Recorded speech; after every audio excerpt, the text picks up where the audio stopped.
What's up, everybody, and welcome to Real Talk Real Estate. I'm Steve Benson. This is Remi Morvan. We're here to talk to you about real estate stuff, mostly, unless you have a better question, and then we'll talk about that. So we sent out the request for questions just 2 days ago. Got a whole bunch of questions. Won't be able to get through to everybody's, but we will try on the next shows to get to everybody's questions because there's a lot of good ones and a lot of valuable information that you guys can get from these. So we'll just get right into it so you guys can get on with your day. The first question from Randy: what are the most resale valuable upgrades and renos that you can do? This is a really common question because everyone that wants to renovate their home has this question and the worry of what if I don't get my money out. For me, the biggest ones, as long as the home is in good condition already, because if everything is kind of falling apart and you put in a new kitchen, you might not even get that money from the kitchen back. But kitchens and bathrooms sell homes to a certain extent. What is the house you have? Do you have a condo? Do you have a townhome? Or do you have an $800,000 house? Putting in a $60,000 kitchen reno into a townhome, you will not get you that return back. These townhomes, whatever model you have, there's always a ceiling. Like, they're all selling for close to the same price. It's easy for us to determine what the value is.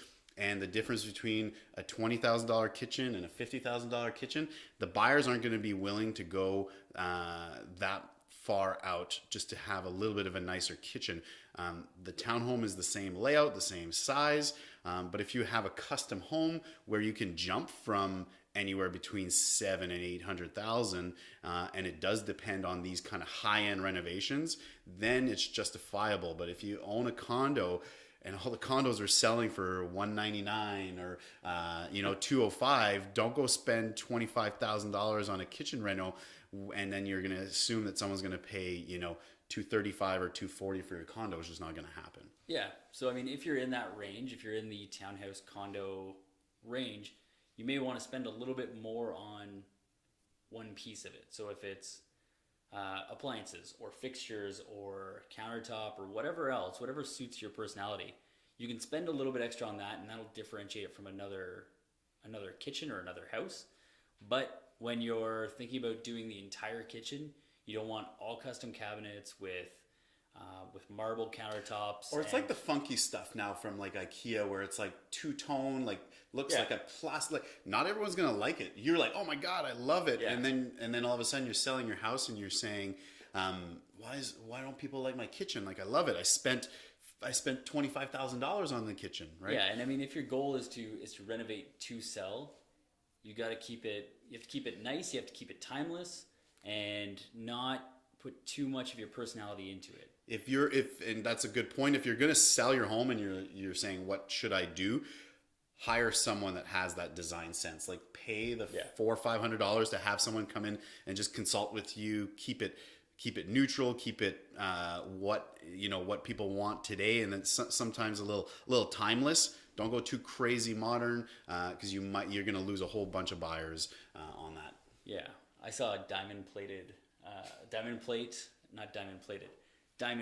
like what goes on the running boards of trucks. Diamond plate cabinetry in one of the spots that I was looking at. Did your buyers like it? No. Okay. I thought it was interesting.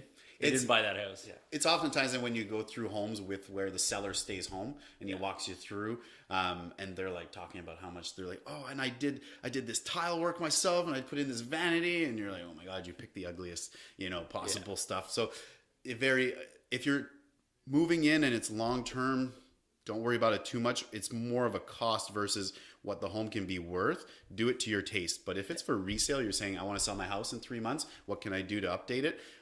Be very careful and stay very, not necessarily neutral, but get your idea of what is nice may not be everyone else's. Exactly. So get a home stager, a decorator to come in and consult with you. But if it's a 10-year plan, every choice you've made, like every choice today that you put into that kitchen is going to be terrible in 10 years. So heed this advice that in 10 years you need to make everything neutral. You may have to do it again. And absolutely go crazy with whatever you want to put in your kitchen. Yeah. Good point. But one last thing is back to, if your house is falling apart, If you have money for a roof or a kitchen, do the roof. It's gonna do much more. It's not gonna increase the value, but it's actually gonna get your house sold. If you don't have much money for renovations, like what people love, there's a huge difference between a fixer-upper TLC or something that needs to be updated. Like people love going into like you get a home where the owner's been there for 50 years, but they're meticulous. Everything is clean. The carpets are pristine condition. They're old. They're shag carpets or whatever they are, but the house shows clean. Forest green carpet. As long as it's clean, people, and the roof is done, the furnace is done, they just never updated it. That will give you more value than if everything's just falling apart and, you know, it's a handyman special. So just, if you don't have much money, paint the house, clean it up, declutter, and make sure it just looks as clean as possible. Yep. All right, next question. So we've got from Jamie. What about foreclosure properties? What are the rules, potential threats when purchasing a sold as is property? A little clarification, we are not the United States of America. The foreclosures that you see on these shows and flip shows, it just doesn't work that way. The banks here especially will list the property at its market value. They're not going to discount. You're not there's very little opportunity in the sense that a house is $60,000 under market value because the bank just needs to get rid of it. The bank wants to sell it because they've got other costs associated with the home. So they don't want just what's left on the mortgage. They want the fair market value for the home. They're sometimes more negotiable. And I've had instances where they're more negotiable, and I've had instances where they're less negotiable because maybe the person took a second mortgage on it, and literally the house is leveraged to 95%. Like they can't, or else they're starting to lose some money. So, but the risks are that the bank will have they don't take any responsibility for anything. Yeah. Now I think this is a good spot to mention that we are neither lawyers nor are we mortgage professionals. No. This is our opinion from the real estate side. So definitely consult your lawyers and your mortgage professionals when it comes to borrowing against these properties and that sort of thing. I've come across a few power of sales that, you know, you really need to read the contracts that they send you, because what will happen is the bank will send you the contracts and it'll have a Schedule A, and that has all of their terms in it. And there's a few interesting things in there. For one, if the owner of the house somehow comes up with the money and you have a firm deal, a lot of these contracts include a clause that says they can just get their house back. So you could buy something and then have it pulled out from under you. Mm-hmm. And then as is just means exactly that. There are zero warranties on anything. You can still typically get an inspection on these properties, but it's for your information only, really. At the end of the day, they're not going to fix anything. You may get some kind of a small discount, but very rarely. Yeah. So be very careful though too. And in my experience, there are likely going to be issues after closing, and you have no leg to stand on because the extra schedules that the bank puts in protects them to the nth degree. You have zero recourse against them no matter what happens. Yeah. So. I find that unless you're a contractor or unless you're somebody who can do most, if not all of the work yourself, for whatever could come up, they're just not a great buy. Like they're not well taken care of. Somebody is in there all the time, but you know, windows get left open, or if the roof is bad, then they're not doing anything to fix it, and they're not doing anything to maintain it, and there's no recourse after the fact. So unless you just really love the house and you can do all the work yourself, I would almost recommend staying away from them. Yeah, good point. Yeah. The last question for today, and this was my favorite one. I got all excited. So Remi, not myself, a different Remi, asks what to look for in a real estate agent. Any warning signs, and what does good look like? Before I may get on to a big rant, there are plenty of awesome, amazing agents that I've met, and then there are the sharks. And, you know, I find part of the rise in people selling their own homes is not just a monetary reason. It's that they just dislike real estate agents, or they had really bad experiences with one. The best advice that I can give you is to go with your gut. Like, I don't know if their sentences are just too slick and too well put together, rehearsed. And, you know, if they're fighting you on your goals. You need X amount of money to get out, and they're like, no, like let's just they're trying to get you to list as low as possible. You don't want to overprice a listing, but you also don't want to be taking advantage of and listed extremely low. But I find just the gut feeling and interview. The statistic is 7 out of 10 people hire the first real estate agent that they meet with. Hence why a lot of the advertising guarantees and things like that, they're meant to get the phone ringing. It's a great marketing tool to get you in the door because they know that 7 out of 10 will sign with them.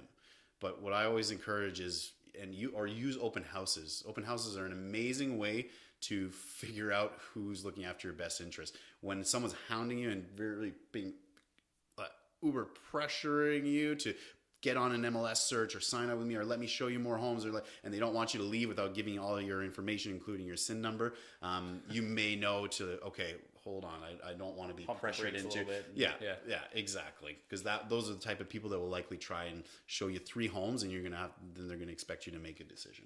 Yeah, and I would say, just to add to that, I agree with all of that. Is to talk. Of course you do. Yeah. Talk to your friends. Talk to friends and family that have worked with a realtor in the past. If they had a good experience, if they had a bad experience, get their advice. Word of mouth is important. Word of mouth, don't just go with whoever has the billboard that says they'll sell your home in 2 days and, whatever. Talk to those people. Talk to anybody that that's had a good experience with a realtor that got them a good price or negotiated for them, or they just generally liked. So I think there's a lot of amazing realtors out there, and there are a vocal minority that are not. It's pretty much why I stopped using. I used to always say honesty is what keeps me busy, but it kind of when every single agent in Ottawa or anywhere will say that they're honest, so it kind of takes it away. So I've kind of stopped using that. Prove it, slogan. don't tell it. Yeah, exactly. So your gut feeling is going to tell you if you get a weird feeling, and you don't get pressured into something. A lot of people get pressured into it, and I've had clients where you show up 3 years later and you're like, why did you buy this for this price? Oh, well, I went through the listing agent and he told me I had to put an offer in today, and I had to pay, you paid $30,000 over asking because there's 3 other offers, and it's like, okay, what was the next offer really at, right? And now you're in a position you're losing money, and we always talk about the bad ones, but there's there are plenty across the board that are amazing agents that will negotiate. I know a few that I don't like, in the sense that, because we get in big fights because we both have the same intent. We both have the same intent, that we're fighting for our clients. If ever you notice the feeling where your agent is fighting you and not fighting the other agent, right away, that's a key that you've chosen, but you're probably already too late there. You've chosen the wrong agent. But I mean, the main thing is there's lots of us out there, right? You can probably, if you're in your car, roll down your window and get the person beside you to roll down your window and say, "Are you a real estate agent?" They'll probably say yes. So if you're listening to this in audio, you can probably do that. Otherwise, walk up to somebody on the street and say, "Are you a realtor?" And they'll probably say there are a lot. Just even in Ottawa, we're over 3,000 agents for a population just right around 1 million. So you do the math, you've got 1 for every 300 people. So it should be easy to find a few of them to interview. Exactly.